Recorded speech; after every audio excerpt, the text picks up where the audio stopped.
పద్ధతి ఉంటది. బట్ దీనికి ఒక పొలిటికల్ ఎజెండా చేస్తూ, దీనికి ఒక పెద్ద ఎత్తున రౌడిజం చేస్తూ ఇస్ నాట్ యాక్సెప్టెడ్. అసలు మీరందరూ ఇప్పుడే గమనించండి, దీనికన్నా ముందు ఎప్పుడు ఇట్లాంటి రౌడిజం మన దాంట్లో జరగలేదు. ఇప్పుడు ఎందుకు జరగాలి? నేను అడిగేది, ఒక ఇన్స్టిట్యూషన్ లో డీటైన్మెంట్ లేకపోతే స్టూడెంట్స్ ప్రాబ్లము ఉంటాయి. అది కూడా ఒకటి ఇద్దరు కాదు. మనం we have ocean of students, 70,000 students. ఏదో ఒకటి బాధ ఖచ్చితంగా ఉంటది. బట్ దీనికి ఒక పొలిటికల్ ఎజెండా చేయకుండా, ఒక రౌడిజం మీద చేయకుండా, వేరే పిల్లలు కూడా చదువుకుంటున్నారు.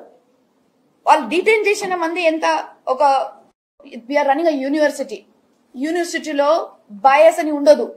వీళ్ళ మనోలు, వీళ్ళ బయటోలు, వీళ్ళకి డీటైన్ చేయాలి, వీళ్ళకి ముందు చేయాలని we are not such kind of a thought process ఉండదు. ఎందుకంటే వీళ్ళు ప్రొఫెసర్స్, వీళ్ళు విద్యా బుద్ధి ఇస్తున్నారు. ఇంతమంది స్టూడెంట్స్ లో డీటైన్ అవ్వడం సహజం. It is not possible that everyone, and especially when they have been failing continuously, వాళ్ళు 5 times వాళ్ళకి ఛాన్స్ ఇచ్చి కూడా వాళ్ళు ఫెయిల్ అవుతున్నారు. అప్పుడు వాళ్ళకి డీటైన్ చేయాల్సి వచ్చింది.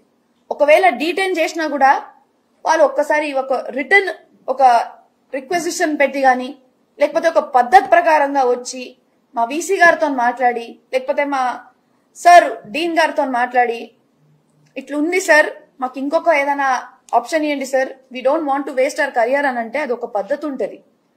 బట్ దీనికి ఒక పొలిటికల్ ఎజెండా చేస్తూ, దీనికి ఒక పెద్ద ఎత్తున రౌడిజం చేస్తూ ఇస్ నాట్ యాక్సెప్టెడ్.